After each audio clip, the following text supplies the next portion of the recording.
السلام علیکم۔ آج پاکستان افیئر کا ہم ایک نیا ٹاپک کریں گے اور یہ بہت ہی امپورٹنٹ ٹاپک ہے ہسٹری کے حوالے سے۔ اس میں ہم پڑھیں گے کہ محمد بن قاسم جو تھا وہ کیسے سب کانٹیننٹ میں آیا، اس کی ارائیول کی وجہ کیا بنی اور وہ کیوں یہاں پہ آیا ہے سندھ میں یا سب کانٹیننٹ میں آپ کہہ سکتے ہیں۔ اچھا، یہاں پہ ہوا کیا تھا کہ ہسٹری کو اگر ہم دیکھیں تو ہسٹری میں یہ جو جزیرہ نما عرب تھا نا، جس کو عربین پینیسولا بھی کہتے ہیں، پینیسولا اصل میں اس جگہ کو کہتے ہیں یا اس چیز کو کہتے ہیں جس کے تینوں سائیڈ، یہ وہ ایریا ہوتا ہے جس کے تینوں سائیڈز سمندر سے آپ کہہ لیں کہ سراؤنڈ کی ہوئی، گھیری ہوئی ہوں، اور صرف ایک سائیڈ پہ خشکی ہو، اس کو آپ پینیسولا کہتے ہیں۔ تو جو عربین پینیسولا تھا نا، جزیرہ نما عرب، اس کے مشرقی ساحل اور ہندوستان اور سری لنکا کے مغربی ساحل، ان کے درمیان نہ تجارت ہوتی تھی۔ ہم کہہ سکتے ہیں کہ ایسٹرن کوسٹ آف عربین پینیسولا یعنی کہ جزیرہ نما عرب کے مشرقی ساحل اور ہندوستان اور سری لنکا کا جو مغربی ساحل ہے، ان کے درمیان نہ تجارت ہوتی تھی۔ یہ بات کلیئر ہوگی۔ اب ہوتا کیا تھا کہ جو بحری جہاز ہوتے تھے نا، وہ جب مشرقی مونسون ہوتا تھا تو وہ کیا کرتے تھے، وہ مالابار اور سری لنکا کے ساحل تک جاتے تھے۔ جب مشرقی مونسون ہوتا تھا تو وہ کہاں پہ جاتے تھے؟ مالابار اور سری لنکا کے ساحل تک، وہاں سے کچھ اسپائسز لینے جاتے تھے، اور جب وہاں پہ مغربی مونسون آتا تھا نا، تب وہ واپس آ جاتے تھے۔ تو یہ ایک نا ٹریڈ کا طریقہ کار تھا، سمپل سا طریقہ کار تھا کہ جب مشرقی مونسون آتا تھا تو یہ جو بحری جہاز ہیں یہ مالابار اور سری لنکا چلے جاتے تھے، وہاں سے جو بھی انہوں نے سامان لینا ہوتا تھا، اسپائسز، مسالے وغیرہ لینے ہوتے تھے، وہ لے کر وہ دوبارہ جب وہاں پہ مغربی مونسون سٹارٹ ہوتا تھا تو یہ واپس گھر آ جاتے تھے۔ اب اس میں ہوتا کیا تھا کہ جو سندھ تھا نا، اس وقت سندھ کے قزاق بڑے مشہور تھے، پائریٹس ان کو کہتے ہیں۔ اب یہ پائریٹس قزاق کیا ہوتے ہیں؟ جو کہ بحری جہازوں کو لوٹتے ہیں، وہ بڑے مشہور تھے۔ اب ہوا کیا کہ سندھ ان اوقات میں نا اپنے قزاقوں کی وجہ سے نا بڑا ہی بدنام تھا، اور وہ قزاق کرتے کیا تھے، وہ جتنے بھی بحری جہاز آتے تھے ان کو پکڑ لیتے تھے جو ان کے ہاتھ لگتے تھے، اور ان کو لوٹ مار ان کی کرتے تھے۔ تو یہ اس ٹائم نا سلسلہ چل رہا تھا۔ تو اس کے بعد ہم دیکھتے ہیں کیا ہوا، کیپچرنگ دی مسلمز۔ اب یہاں سے اصل وجہ بنتی ہے اس کی محمد بن قاسم کے آنے کی۔ 707 AD میں کیا ہوا کہ قزاقوں نے ایک مسلم جو تھا نا جہاز، بحری جہاز، اس کو پر نہ حملہ کیا۔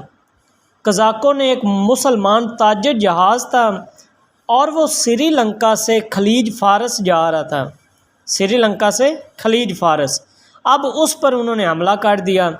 اب جب حملہ کیا تو انہوں نے کیا کیا کہ جو اس میں مرد بھی تھے، عورتیں بھی تھے، بچے بھی تھے، ان کو پکڑ کے زمینی راستے سے باہر لے گئے زمین پہ، اور وہاں پہ راجہ دائر نے ان کو کیا کر لیا، قید کر لیا۔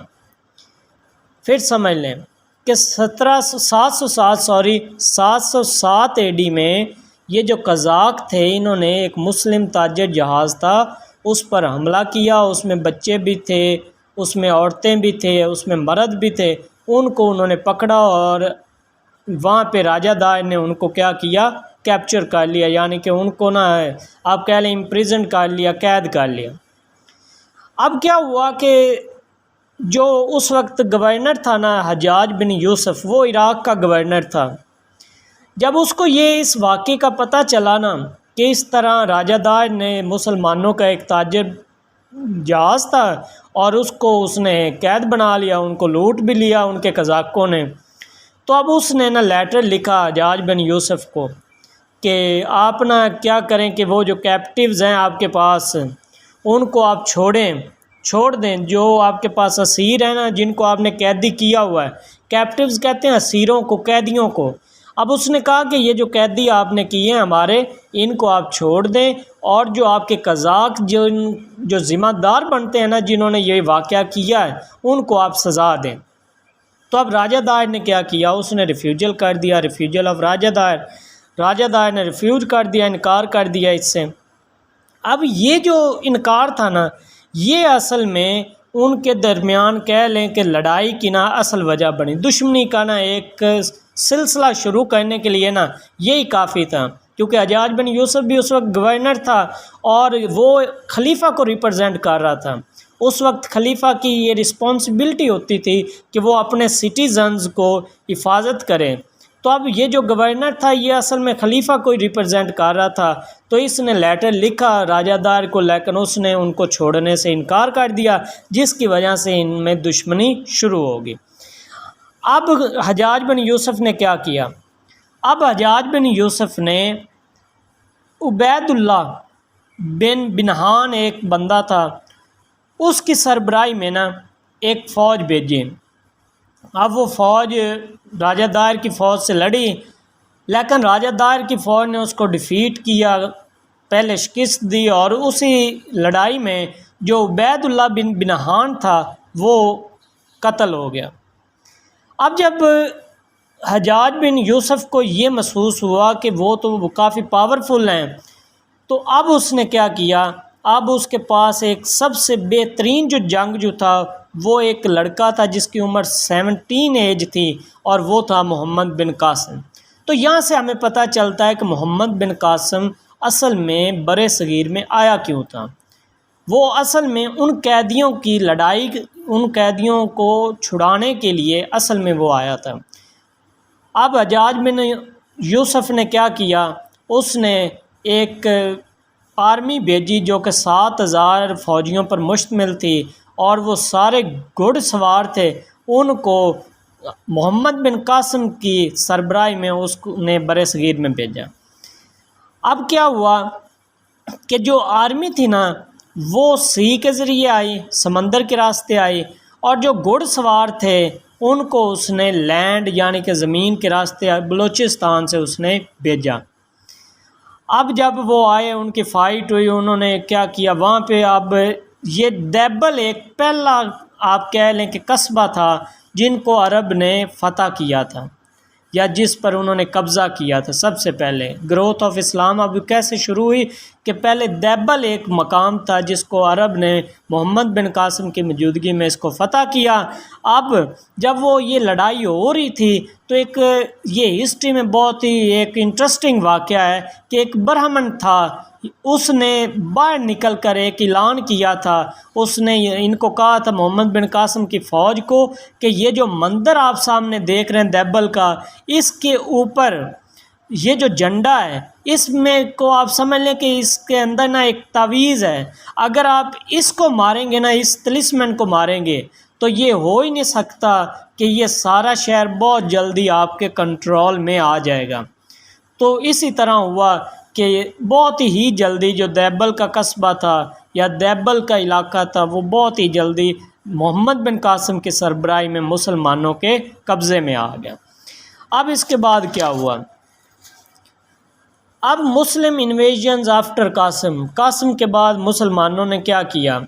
اب قاسم کا جو رول تھا نا، جو اس کی حکمرانی تھی وہ بڑی شارٹ سی تھی، لیکن وہ بڑی ایک نا اتھینٹک کہہ لیں یا اس کو کہہ لیں کہ ایک بہت ہی اچھی اس نے حکمرانی کی تھی، بہت تھوڑی سی کی تھی۔ اب اس میں اس نے کیا کیا، ایک تو اس نے بین الاقوامی مذہبی ہم آہنگی پیدا کی، اور اچھی حکومت کے لیے جو بہترین معیار ہوتے ہیں وہ اس نے دیے، تو یہ اس کے بہت بڑے کام ہیں۔ اب محمد بن قاسم کے بارے میں ایک اٹیلین اسکالر تھا ایف گیبریلی، اب اس نے ایک بہت ہی اس کی مشہور و معروف سٹیٹمنٹ ہے، اس نے کہا تھا کہ یہ جو ہمارا موجودہ پاکستان ہے یہ اس طرح اسلام کی ویلیوز کو ہولڈ کرے کہ جس طرح قاسم نے کیا تھا۔ وہ کہتا ہے کہ قاسم ایک فاؤنڈر فادر تھا، ہیرو آف ساؤتھ ایشین اسلام کا۔ کہ ساؤتھ ایشیا میں جو اسلام لانے کا جو فاؤنڈنگ فادر تھا اس کو وہ کہتا ہے کہ وہ قاسم تھا، اور آج کے پاکستان کو بھی اسلامک ویلیوز کو اسی طرح ہی ہولڈ کرنا چاہیے جس طرح محمد بن قاسم نے کیا تھا۔ اب لاسٹ پہ کیا ہوا کہ امیہ جو حکومت تھی نا، یا امیہ کی خلافت تھی، وہ آہستہ آہستہ ختم ہونا شروع ہوگی۔ 750 AD میں عباسیوں نے ان کو کہہ لیں کہ ان پہ کنٹرول کر لیا، امیہ کی خلافت پہ۔ اب عباسیوں نے دوبارہ اپنے گورنرز کو سب کانٹیننٹ میں بھیجا، بر صغیر میں بھیجا۔ اب ابن ہیکل یہ ایک بہت ہی ہسٹورین ہے، اور اس نے 8 سینچری کے میڈل میں بہت زیادہ سفر کیا تھا۔ اس نے سندھ کے لوگوں کی دولت کا بہت اس نے اندازہ لگایا کہ ان کے پاس کتنی دولت ہے۔ عرب کے راستوں سے یہ سندھ میں آیا، اور اس نے مڈل آف 8 سینچری میں بہت زیادہ سفر کیا سب کانٹیننٹ کا عرب کے راستے سے، اور سندھ کے لوگوں کے خاص کر کے دولت نے اس کو بہت ہی امپریس کیا۔ اور اس کے بعد ایک عباسی جو خلیفہ تھا المنصور، جس کی حکومت 754 سے 755 کے درمیان تھی، اس کے دور میں جو سندھ اسکالر تھے نا، ان کو بغداد کے جب وہ کورٹ میں جاتے تھے تو ان کو ویلکم کیا جاتا تھا، ان کی اتنی عزت کی جاتی تھی جو سندھ کے اسکالر تھے۔ اتنا جو سندھ تھا، یہ آپ کہہ لیں کہ وہ اسکالر پروڈیوس کر رہا تھا کہ بغداد کے کورٹ میں بھی وہ جاتے تھے تو ان کے آپ ویلکم کیا جاتا تھا، اور اسلام بہت سارے قبائل میں پھیلنا شروع ہو گیا۔ تو یہ ایک چھوٹا سا انٹروڈکشن تھا کہ محمد بن قاسم اصل میں سب کانٹیننٹ میں آیا کیسے، اس کا کام کیا تھا۔ پھر اس کے بعد امیہ کی حکومت ختم ہوئی، امیہ خلافت، پھر عباسی آ گئے اور انہوں نے یہ کام کیا۔ تو امید ہے یہ چھوٹا سا لیکچر آپ کو پسند آیا ہوگا۔ پلیز اس چینل کو سبسکرائب، لائک اور شیئر ضرور کریں۔ آپ لوگ سپورٹ کریں، انشاءاللہ آپ کو سارے لیکچر CSS کے پرووائڈ ہوں گے۔ تھینکس فار واچنگ اینڈ اللہ حافظ۔